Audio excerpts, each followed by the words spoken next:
Hello everyone, good morning to all of you. दोस्तों, कैसे हैं आप सभी? आशा करता हूं आप सभी अच्छे होंगे। दोस्तों, आज हम बात करेंगे रडार सिस्टम प्रणाली के बारे में, और इसके बारे में हम बात करेंगे कि यह क्यों खास हो जाता है और क्यों उपयोगी होता है रडार, और इसका ज़रूरत क्या पड़ती है और यह किस प्रकार काम करते हैं। इसके बारे में हम बेसिक से बात करेंगे आज रडार के बारे में। दोस्तों, इसी तरह हमने बहुत सारे ज्ञान विज्ञान के दृष्टिकोण से बहुत सारे जो है क्लास का वीडियो प्लेलिस्ट में पड़ा हुआ है, और भी जानकारी आप चाहते हैं तो वहाँ जाके वहाँ से आप देख सकते हैं और जानकारी पा सकते हैं। तो और यह जो बात करते हैं तो यह सिर्फ जानकारी के लिए नहीं बल्कि एग्ज़ाम के दृष्टिकोण से बात करते हैं, बहुत ही महत्वपूर्ण हो जाते हैं। तो याद रखिएगा, ये जितने भी जितने भी ये क्लास हो रहे हैं कि क्लास करवाए जा रहे हैं, तो यह एग्ज़ाम के पॉइंट ऑफ व्यू से बहुत ही महत्वपूर्ण हो जाते हैं। तो दोस्तों, वीडियो को ज़रूर देखें और बात करते हैं इस क्लास के बारे में। तो चलिए इस क्लास को हम स्टार्ट करते हैं।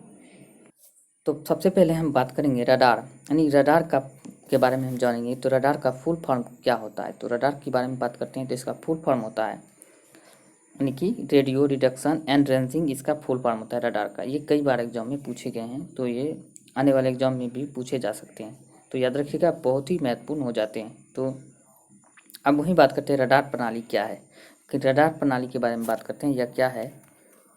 अब अगर हम वही बात करेंगे कि रडार रडार क्या है, तो यह किस प्रकार काम करते हैं उसके बारे में हम जानेंगे, और यह किस प्रकार होता है कैसा होता है इसके बारे में भी हम आपको दिखाएंगे भी चित्र के माध्यम से यह कैसा होता है। तो बात करते हैं कि यह एक ऐसा उपकरण है जो जो स्थान जो स्थान, ऊंचाई और तीव्रता, गतिमान और गैर गतिमान वस्तुओं की आवाजाही का पता लगाने के लिए सूक्ष्म तरंगीय क्षेत्र में विद्युत चुम्बकीय तरंगों का उपयोग करता है। ये जो है रडार प्रणाली है, कोई भी स्थान है वो चाहे कैसा भी मौसम हो उसके बारे में ये उसमें काम करने में बहुत ही माहिर होते हैं, बहुत ही कारगर होते हैं। और यह एक उपकरण है जो ऊंचाई, कितना भी ऊंचा स्थान हो, चाहे गहरा स्थान हो, या कोई भी तीव्रतम स्थान या गतिमान और गैर गतिमान धीमी हो या बहुत ही ज़्यादा गतिमान हो, या कोई भी महीन से महीन आवाज़ जो बहुत ही कम आवाज़ को पता लगाने में सूक्ष्म तरंगीय क्षेत्र में विद्युत चुम्बकीय तरंगों का उपयोग करता है। ये उसको पता लगाने में बहुत ही माहिर होता है। कितना भी गतिमान वस्तु हो उसको भी पता लगाने में माहिर होते हैं, या बहुत ही कम गतिमान हो उसको भी पता लगाने में माहिर होते हैं। कितना भी ऊंचाई पे हो या गहराई में हो उसका भी पता ये लगा सकते हैं। तो उसके लिए यह रडार प्रणाली उपयोग किए जाते हैं।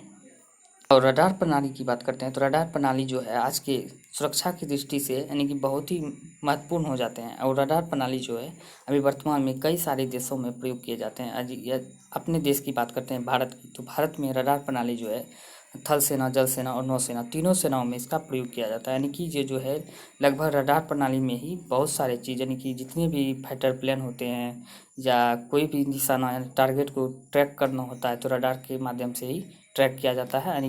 इसी से पनडुब्बी सब में और हवाई जहाज में, विमान में जितने भी चीज़ होते हैं जो गतिमान होते हैं उन सारी चीज़ों में इसका पता लगाने में इसका उपयोग किए जाते हैं।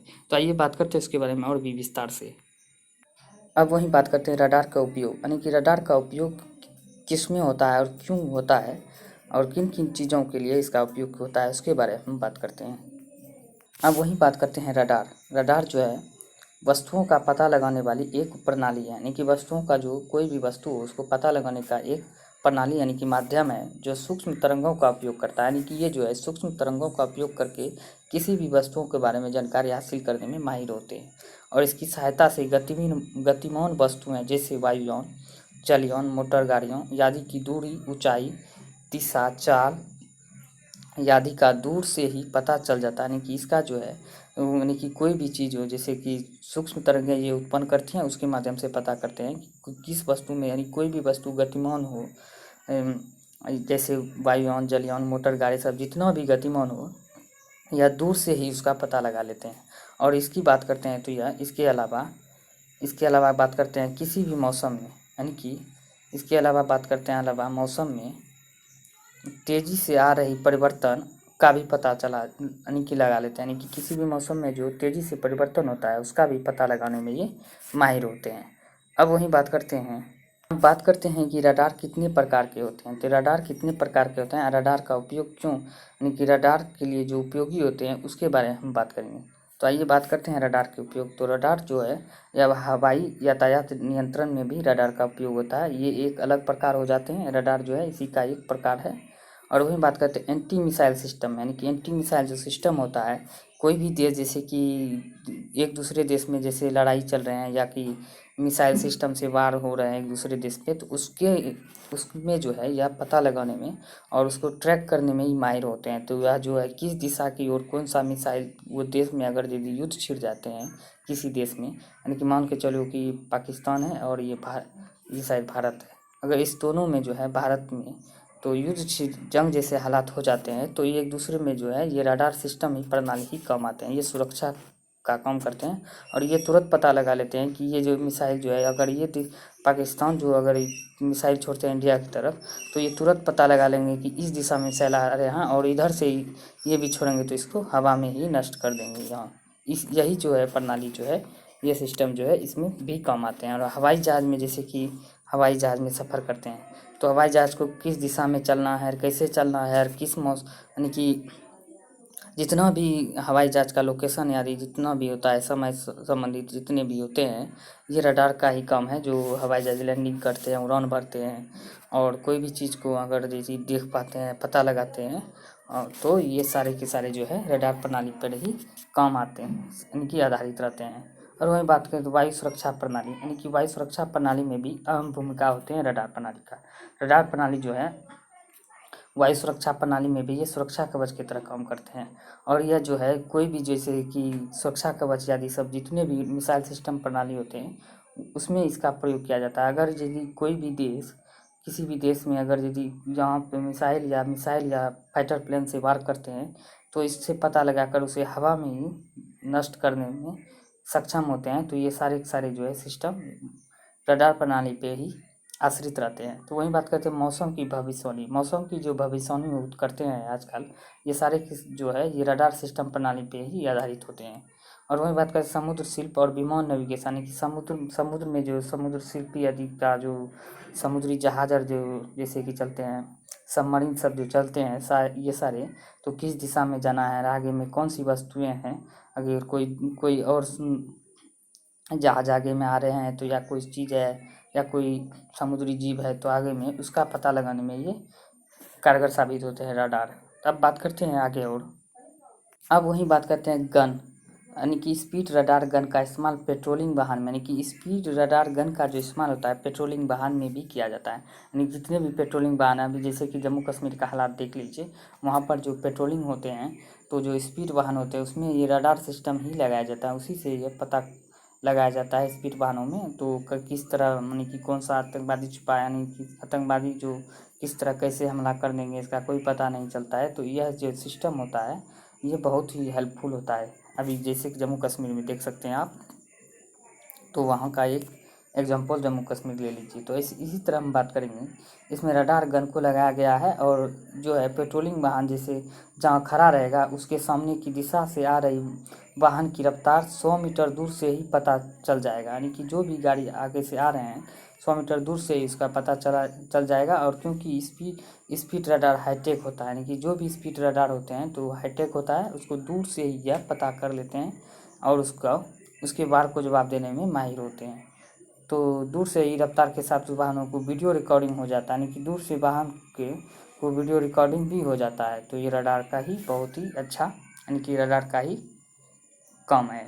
तो अब बात करते हैं, अब आप सोचते होंगे कि रडार किस प्रकार होता है। ये देख सकते हैं, ये रडार सिस्टम प्रणाली है जो छतरी के समान होता है। जैसे कि आप लोग डिश देखते हैं कि पुराने समय में जो डिश होता था कुछ इस प्रकार की डिश, यानी कि छतरी लगाया जाता था पहले के समय में, अभी के डिश के से पहले के समय। ये जो है यही सिस्टम रडार सिस्टम प्रणाली है, जो कि अगर कोई भी वाहन या जहाज, प्लेन या पानी की जहाज और कोई भी ऑटोमेटिक गन हो जो यानी कि रडार पे चलता हो, तो वह इसी से या जो है ट्रैक करके उसको निशाना लगाने में, उसकी दूर से ही पता लगाने में सक्षम होते हैं। तो ये सारे के सारे इन्हीं का अध्ययन है, जो बड़े से बड़े जो मिसाइल रक्षा प्रणाली, हवाई जहाज, फाइटर प्लेन सब जो इन्हीं पर चलते हैं, इसी के माध्यम से चलाए जाते हैं।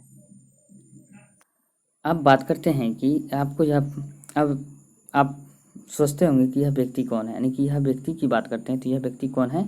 तो यही वो महान व्यक्ति है जिसने प्रणाली यानी कि ये रडार प्रणाली का खोज किया था। देख सकते हैं आप, ये रडार है और इन्हीं की यानी कि इन्हीं भाई साहब का देन है जो आज इतना विकसित यानी डेवलप हो गया है कोई भी चीज़ के बारे में जानकारी के लिए, पता लगाने के लिए। तो इसकी हम बात करते हैं, ये कौन है, तो ये है रॉबर्ट वाटसन वाट है, यानी कि रॉबर्ट वाटसन वाट है। इन्हीं ने 1930 ईस्वी में इसका आविष्कार किया था। 1930 ईस्वी में बात करते हैं तो यानी कि इसका आविष्कार किया था रडार का। और यह व्यक्ति आप जानते हैं किस देश से संबंधित है, यानी कि यह जो है किस देश से बिलोंग करता है, तो यह स्कॉटलैंड देश से बिलोंग करता है। तो याद रखिएगा, बहुत ही महत्वपूर्ण हो जाते हैं क्वेश्चन। रडार का आविष्कार किसने किया था, कई बार एग्जाम में पूछे गए हैं। रॉबर्ट वाटसन वाट ने रडार का आविष्कार किया था। और किस देश से संबंधित है, स्कॉटलैंड से। किस वर्ष किया था, तो 1930 ईस्वी में किया था। याद रखिएगा, बहुत ही महत्वपूर्ण हो जाते हैं। चलिए अब बात करते हैं, अब वही जानते हैं कि भारत में प्रमुख रडार और उनकी विशेषताएं, यानी कि भारत में जो पर कौन कौन से रडार हैं उनकी क्या क्या विशेषताएं हैं, उसके बारे में हम बात करेंगे कि भारत में किस प्रकार की रडार प्रणाली है और वह किस प्रकार काम करते हैं, उनकी क्या खासियत है, उसके बारे में हम जानेंगे। तो वहीं बात करते हैं, भारत में इलेक्ट्रॉनिक एवं रडार विकास संस्थान रडार विकास संस्थान की बात करते हैं तो यह निर्माण में विशिष्ट भूमिका निभा रही है, यानी कि इसका जो निर्माण जो कर रहा है रडार का, भारत में कौन कर रहा है, तो याद रखिएगा, भारत में जो रडार का इलेक्ट्रॉनिक एवं रडार विकास संस्थान के द्वारा रडार प्रणाली यानी कि रडार का उत्पादन किया जाता है। तो देख सकते हैं यहाँ पे इलेक्ट्रॉनिक रिसर्च डेवलपमेंट एस्टेब्लिशमेंट के द्वारा किया जाता है। इसका शॉर्ट नॉम की बात करें तो ERDE, इन्हीं के द्वारा भारत में रडार विकसित किए जाते हैं, यानी कि डेवलप किए जाते हैं। तो वहीं बात करते हैं, रडार निर्माण में विशिष्ट भूमिका निभा रहे हैं, यानी कि ये कंपनी जो है ये इसके द्वारा जो रडार में बहुत बनाने में बहुत ही भूमिका यानी कि सराहनीय भूमिका यानी कि योगदान अपना निभा रहे हैं। वहीं बात करते हैं इसके द्वारा यानी कि इनके द्वारा जो बनाए गए इंद्र इरमा आदि रडारों के अलावा नॉटिक रडार, रोनी रश्मि एवं सर्वेक्षणकारी रडार, अपर्णा आदि का निर्माण किया गया, यानी कि इसके द्वारा जो है कि इन सब रडार का निर्माण किया गया है। जो नाम हम अभी बताएं, जैसे है इंद्र इरमा और यानी कि नाटिक रडार, रोनी रश्मि और सर्वेक्षणकारी रडार एवं उसके साथ साथ अपर्णा आदि रडार का भी निर्माण किया गया है। अब वहीं बात करते हैं इरमा रडार के बारे में। तो इरमा रश्मि रोनी के रडार के हम बारे में बात करते हैं। यह जो है 3 देशों के हवाई यातायात के नियंत्रण का कार्य कर रहे हैं, यानी कि यह जो है इरमा रश्मि रोनी जो तीनों रडार है, तो यह अभी वर्तमान में जो है 3 देशों के हवाई यातायात के नियंत्रण का क्या कार्य कर रहे हैं। और वहीं बात करते हैं कि इंदिरा गांधी अंतर्राष्ट्रीय हवाई अड्डे पर इन तीनों को लगाया गया, यानी कि इन तीनों को जो है इंदिरा गांधी अंतर्राष्ट्रीय हवाई अड्डे पर अभी वर्तमान में लगाया गया है। उन्हीं की यानी कि वहीं से यह निगरानी करते हैं। अब तो बात करते हैं वहीं दूसरे यानी कि इंदिरा 1 और इंदिरा 2 रडार के बारे में। इंदिरा 1 और इंदिरा 2 रडार के बारे में हम अगर बात करते हैं तो ये भारत वायुसेना के उच्च गुणवत्ता वाले रडार है, यानी कि ये जो इंदिरा 1 और इंदिरा 2 जो है भारतीय वायुसेना के उच्च गुणवत्ता वाले रडार है। और यह किसी नीचे उड़ते हुए विमान का पता 90 किलोमीटर तक की दूरी तक लगा सकते हैं, यानी कि यह जो है किसी नीचे में भी उड़ते हुए विमान का पता जो है 90 किलोमीटर दूरी से पहले ही यह पता लगाने में सक्षम है। तो वहीं बात करते हैं DRDO द्वारा इनका विकसित किया गया, यानी कि DRDO द्वारा इनका डेवलप किया गया, इनको बनाया गया। तब अब वहीं बात करते हैं DRDO क्या है। DRDO के द्वारा ही भारत में कई सारे जो है बनाए जाते हैं, यानी कि जितने भी मिसाइल रक्षा यानी कि हवाई जहाज जो भी रक्षा संबंधित होते हैं तो यंत्र इन्हीं के द्वारा बनाया जाता है। अगर DRDO की बात करते हैं तो अब इसका स्थापना जो है 1958 में किया गया था। अब अगर हम बात करते हैं DRDO की, यानी DRDO के बारे में हम बात करते हैं अच्छी तरीके से, तो DRDO का फुल फॉर्म की बात करते हैं तो डिफेंस रिसर्च डेवलपमेंट ऑर्गेनाइजेशन इसका फुल फॉर्म होता है। इसका स्थापना की हम बात कर चुके हैं, 1958 ईस्वी में इसका स्थापना किया गया था। अभी वर्तमान में इसका बात करें तो इसका जो हेड है DRDO का, तो जी सतीश रेड्डी इसका हेड है। और इसरो की बात करते हैं, इसका के सिवान अभी वर्तमान में इसरो का हेड है। तो वहीं बात करते हैं अब गजेंद्र रडार की, गजेंद्र नहीं, राजेंद्र रडार की बात करते हैं। यह रडार जो है आकाश इस रडार के माध्यम से आकाश मिसाइल में स्टील्थ तकनीक का उपयोग के लिए किया जाता है। आकाश में जो उड़ते हुए जो मिसाइल है, स्टील्थ मिसाइल है, उसके लिए उसके तकनीक के उपयोग में इसका प्रयोग किया जाता है। वहीं बात करते हैं इस प्रकार राजेंद्र रडार के बहुमुखी कार्यों को करने में सक्षम होता है। कई प्रकार के बहुत सारे काम एक साथ जो है बहुत सारे काम करने में ये माहिर होते हैं, जैसे कि निगरानी, ट्रैकिंग तथा निर्देश संबंधित कार्यों में करने में सक्षम होते हैं। और यह फ्लाइट लेवल रडार है, यह जो बात करते हैं फ्लाइट रडार के साथ साथ फ्लाइट कंट्रोल सेंटर की तरह 2 पहिया वाहन पर स्थापित किए जाने पर भी सभी एयर डिफेंस ऑपरेशन की सेंसर की सहायता प्रदान कर सकते हैं। यह जो है 2 पहिया वाहन में भी इसको जो लगाए जाने पर उन पे स्थापित कर दिए जाने पर भी यह जो है फ्लाइट के साथ साथ यह जो है रडार प्रणाली जो है फ्लाइट कंट्रोल सेंटर फ्लाइट में जो कंट्रोल सेंटर है उसकी की तरह फ्लाइट में कंट्रोल सेंटर की तरह 2 पहिया वाहन में भी स्थापित किए जाने पर भी सभी एयर डिफेंस ऑपरेशन में सेंसर की तरह सहायता प्रदान करते हैं। कि सभी एयर डिफेंस में यह सेंसर की तरह सहायता प्रदान करते हैं। अब बात करते हैं शांत रडार की। शांत रडार के बारे में हम बात करेंगे तो इसके बारे में हम जानेंगे कि यह क्यों खास है और यह किस प्रकार काम करते हैं। इसके बारे में हम अगर बात करते हैं तो यह नाभिकीय हथियार को सहन कर सकते हैं। कि जो नाभिकीय हथियार है नाभिक हथियार, तो उसको भी यह सहन करने में सक्षम होते हैं। और यह साथ ही साथ शत्रु देश या विकामन की परिधियों में आए बिना अपना कम कर सकते हैं। कि यह जो है शत्रु देश से द्वारा कोई भी जैसे मिसाइल या फाइटर प्लेन है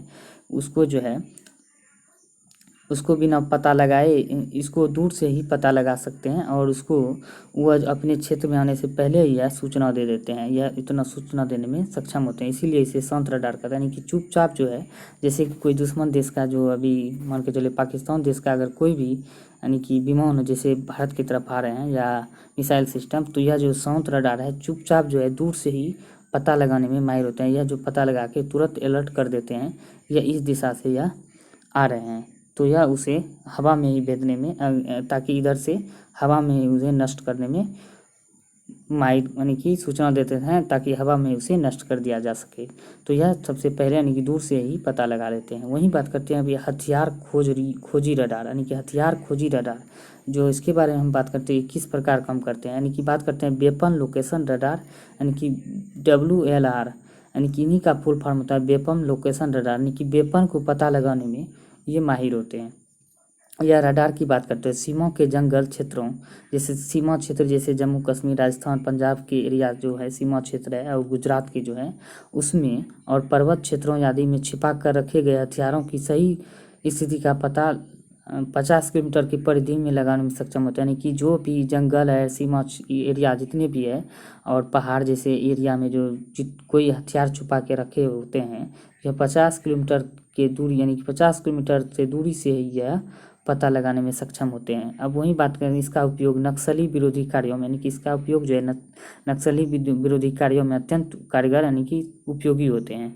इसकी तुलना अमेरिका के ANTVQ-37 रडार से की जाती है। कि इसके जो तुलना है अमेरिका के ANTVQ-37 रडार से की जा सकती है। कि उनके बराबर यह काम कर सकते हैं। अब वहीं बात करते हैं 3D रडार 3D रडार क्यों कारगर होते हैं, कैसे कार्य करते हैं। आप देख सकते हैं ये 3D रडार का पिक्चर दिया हुआ है और यह किस प्रकार काम करते हैं, आइए जानते हैं इसके बारे में। तो बात करते हैं DRDO द्वारा विकसित यह रडार का विकास तीनों सेनाओं के लिए पूर्व चेतावनी देने वाले रडार के रूप में किया गया। कि DRDO द्वारा इसको विकसित किया गया है और तीनों सेनाओं के लिए कोई भी खतरा हो उसको पहले ही बताने में ये माहिर होते हैं। उसी के लिए यह प्रयोग तीनों सेनाओं में किया जाता है। यह किसी वृक्ष की ऊंचाई तक के उड़ान भरने वाले दुश्मन का 150 किलोमीटर की दूरी से ही पहचान कर सकते हैं। कि यह जो है किसी वृक्ष के ऊंचाई के समान भी अगर कोई दुश्मन देश का यानी कि हवाई जहाज हो या मिसाइल सिस्टम हो, चाहे कोई भी अथी हो, तो ऐसे खतरनाक वेपन हो, तो वो 150 किलोमीटर की दूरी से ही या 3D रडार जो है यह पता लगाने में माहिर होते हैं। 150 किलोमीटर पहले ही बता देते हैं, अलर्ट कर देते हैं। तो वहीं बात करते हैं, साथ ही एक साथ 150 से अधिक लक्ष्यों को देख सकते हैं। यानी कि इसके साथ साथ ये है 150 से अधिक लक्ष्यों को एक साथ भी देख सकने में ये सक्षम होते हैं। और यह 40 करोड़ यानी कि 40 करोड़ लागत वाली यह रडार तीनों सेनाओं के लिए अत्यंत उपयोगी माना जा रहा है। यानी कि ये जो है 3D रडार है, जो 40 करोड़ की लागत से यह बनाया गया है। यानी कि इसमें जो है लागत है 40 करोड़ है, और यह तीनों सेनाओं के लिए इतना अत्यंत कारगर है, तो यह समझ सकते हैं कि यह कितना बड़ा काम कर सकते हैं। तो यह जो अगर यदि यह रडार सिस्टम अगर नहीं रहे, तो कोई देश का कोई भी देश किसी देश पर हमला कर देंगे तो उसको पता भी नहीं चलेंगे। अगर कोई भी देश अगर कोई भी चीज़ के बारे में पता चलता है, तो रडार सिस्टम प्रणाली से ही वह पता कर पाते हैं, और उसका जवाब जो है ईंट का जवाब पत्थर से दे सकते हैं। तो ये सारा का सारा जो देन है ये रडार का ही देन है। तो चलिए अब बात करते हैं आगे। अब वहीं बात करते हैं रोहिणी रडार की। तो रोहिणी रडार के बारे में हम बात करेंगे बेसिक से। तो आप देख सकते हैं ये रोहिणी रडार है, जो गाड़ी वाहन पे लगाए गए हैं। तो यह मोटर वाहन पे, तो आप देख सकते हैं यहाँ पे रोहिणी रडार है। और वहीं बात करते हैं, यह एक त्रिआयामी 3D रडार है। यानी त्रिआयामी की बात करते हैं, यह त्रिआयामी 3D रडार है। तो यह जो बात करते हैं, यह 185 किलोमीटर के दायरे में शत्रु विमान या नीचे उड़ान भरने वाले हेलीकॉप्टर की खोज कर सकते हैं। यानी कि शत्रु का जो विमान हो या मिसाइल सिस्टम हो या फाइटर प्लेन हो या मिसाइल हो, कोई भी चीज़ हो, तो यह 185 किलोमीटर दूर से ही यह पता लगा सकते हैं कि दुश्मन देश का जो है ये इस तरफ से इस दिशा में आ रहे हैं। तो यह जो बात करते हैं, यह 6 अगस्त 2009 से भारतीय नौसेना में शामिल है। यानी 6 अगस्त 2009 से ही यह भारतीय सेना में शामिल है। तो अब वहीं बात करते हैं कि इसका नौसेना संस्करण, यानी कि इसका नौसेना संस्करण नेवल वर्सन रेवाती है। यानी कि इसका नौसेना संस्करण जो है रेवाती वर्सन है, जो कि नौसेना में यह काम करते हैं। तो रेवाती वर्सन है जो नौसेना के लिए है। तो बात देख सकते हैं। तो चलिए अब बात करते हैं नेक्स्ट। अब बात करते हैं अपर्णा रडार। यानी कि अपर्णा रडार के बारे में हम बात करते हैं। ये है अपर्णा रडार, आप देख सकते हैं कुछ इस प्रकार चित्र दिखाया गया है अपर्णा रडार की। तो वहीं बात करते हैं भारतीय नौसेना में शामिल अपर्णा एक हाई क्वालिटी रडार है। यानी कि अपर्णा की बात करते हैं, यह एक भारतीय नौसेना में जो शामिल किया गया है, यह हाई क्वालिटी का रडार है। यह शत्रु युद्धपोत को आत्मरक्षा की चेतावनी दे सकता है। यानी कि शत्रु का जो युद्धपोत है, यानी कि युद्धपोत पे इसका प्रयोग किया जाता है, जैसे सबमरीन सब पर, और जो युद्धपोत जहाज होते हैं पानी का, उसमें यह प्रयोग किया जाता है। शत्रु के जितने भी युद्धपोत है, उससे यह सुरक्षा करने में यानी कि सुरक्षा करने में मददगार साबित होते हैं। यानी कि यह 150 किलोमीटर के दायरे में सभी इलेक्ट्रॉनिक सिस्टम का पता लगा सकते हैं। यानी कि यह जहाँ पे खड़ी होंगी, वहाँ से जो है कम से कम 150 किलोमीटर दूर से ही यह पता लगा लेंगे कि दुश्मन का जो जहाज है, यानी कि जो सबमरीन है, युद्धपोत है, तो वह कहाँ पे है, किस दिशा में है। और यह 150 किलोमीटर के से पहले ही 150 किलोमीटर पहले ही यह चेतावनी दे सकते हैं, अलर्ट कर देंगे। तो अब बात करेंगे ज़मीन की लालची चीन के बारे में। यानी कि चीन जो है ज़मीन का लालची है, बहुत ही लालची है। तो इसके बारे में बात करेंगे, धोखेबाज जो है किस तरह ये छोटे गरीब देश को अपना शिकार बनाते हैं। ये पैसे का लालच देकर डेवलपमेंट के बारे में बताकर वो ऐसे करेंगे वैसे करेंगे, आपको इस तरह विकास कर देंगे। तो इस तरह कुछ झांसा देकर ये फंसा कर छोटे देशों गरीब देशों को उस पर कब्जा कर लेते हैं। अभी वर्तमान में बात करते हैं तो वह 6 देश है जिन पर चीन का कब्जा है। इस बात करते हैं कौन कौन से देश है जो चीन धोखेबाज जो देखते हैं छोटी छोटी आंखों वाली। अभी वर्तमान में शी जिनपिंग के राष्ट्रपति है, और यह देख सकते हैं किस तरह ये अपना शिकार बनाते हैं। अब बात करते हैं वहीं पूर्वी तुर्किस्तान जो सिंजियांग प्रांत के अंतर्गत यानी कि के पास है। तो ये देख सकते हैं पूर्वी तुर्किस्तान जिस पर ये कब्जा किए हुए हैं। तब वहीं बात करते हैं मंगोलिया देश की। तो मंगोलिया देश जो गोभी के मरुस्थल के लिए जो बहुत ही फेमस है, उस पर भी अभी चीन का वर्तमान में कब्जा है। अब वहीं बात करते हैं तिब्बत की। तिब्बत पे तो पहले से ही कब्जा है तिब्बत पर भी इन्होंने कब्जा, पैसा भी इन्होंने धोखेबाज ने कर रखा है। अब वहीं बात करते हैं ताइवान की। ताइवान पर भी कब्जा दाग जमा के बैठा हुआ है, और हांगकांग और मकाऊ जैसे देश पर यह भाई साहब जो है धोखेबाज कब्जा करके बैठा हुआ है। तब इतना सारा बहुत बड़ा देश चीन जो है यह सोच रहा है कि इतना कब्जा करके ज़मीन हथिया कर दूसरे गरीब देशों का जो अपने अधीन कर लेंगे। तो इस इतने सारे देशों पर यानी कि 6 देशों पर जो है अभी पाकिस्तान की चाइना का धोखेबाज का कब्जा है। कुछ दिन के बाद आप ये भी सुनने में आएंगे आपको कि पाकिस्तान का पर भी कब्जा अभी चीन का हो चुका है। तो अभी ये जो पाकिस्तान जो है धोखेबाज, ये भी है धोखेबाज के चक्कर में पड़ने यानी कि पड़ गए हैं। तो आज नहीं तो कल ये इस तरह का अगर हालात रहेंगे तो जरूर चीन का कब्जा उस पर हो जाएंगे। अब बात करते हैं ज्वालामुखी के बारे में, यानी कि ज्वालामुखी के बारे में आपको आप बता सकते हैं किस तरह या पिक्चर के माध्यम से आपको याद करने में बहुत ही आसानी होगी। यह अक्सर एग्जाम में पूछे जाते हैं, तो बहुत ही महत्वपूर्ण हो सकते हैं आपके एग्जाम के दृष्टिकोण से। अब बात करते हैं ये जो टापू है त्रिभुजाकार का जो बना हुआ है, इसको सिंडर कॉन कहते हैं, यानी कि ये एक सिंडर कॉन है। और वहीं बात करते हैं अगर ये जो है इसके मुख जो यानी कि ज्वालामुखी को मुख को क्या कहते हैं, ज्वालामुखी के मुख को क्रेटर कहते हैं। कई बार एग्जाम में पूछे गए हैं। तो ज्वालामुखी के मुख को क्या कहते हैं, तो क्रेटर कहते हैं, याद रखिएगा। और ये जो लावा लिख रहे हैं गोल गोल लाल लाल के तरफ से, तो इसे लावा कहते हैं। ये ज्वालामुखी जो फटते हैं उससे एक लावा निकलते हैं, और लावा जो देख रहे हैं गोल गोल जो ये जो निकलते हैं उसको लावा कहते हैं। और ये जो निकल के जो जमीन पर पिघलते हैं, पिघले हुए पदार्थ को मैग्मा कहते हैं। तो ये भी एग्जाम में कई बार पूछे गए हैं कि पिघले हुए जो ज्वालामुखी से निकलते हैं पिघले हुए पदार्थ को, पिघले हुए अवस्था को जो रहते हैं अवस्था में, तो उसे मैग्मा कहते हैं। तब वहीं बात करते हैं अब जो ये धुआं जो निकल रहे हैं राख, जो इसमें जलवाष्प व अन्य गैसें हैं, यानी कि इसके साथ साथ जो है लावा के ज्वालामुखी के मुख जो को क्रेटर कहते हैं, और इनसे जो निकलते हैं गोल गोल ये लावा के साथ साथ जलवाष्प एवं अन्य गैसें भी इनके साथ निकलते हैं। तो याद रखिएगा, ये बहुत ही महत्वपूर्ण हो जाते हैं। उम्मीद करते हैं कि ये श्रृंखला आपको पसंद आ रही होंगी। कमेंट सेक्शन में ज़रूर बताएं। अगर आपको अच्छा लगेगा तो इस तरीके से हम लोग इसे जारी रखेंगे, और आने वाले समय में हमारा प्रयास यही रहेगा ताकि आप किसी भी एग्ज़ाम से पहले आपकी तैयारी बेहतर हो। साथ ही साथ आप किसी भी एग्ज़ाम से पहले रिवीजन कर ले तो मैक्सिमम आपके प्रश्न एग्ज़ाम में यहाँ से आ सकते हैं। धन्यवाद।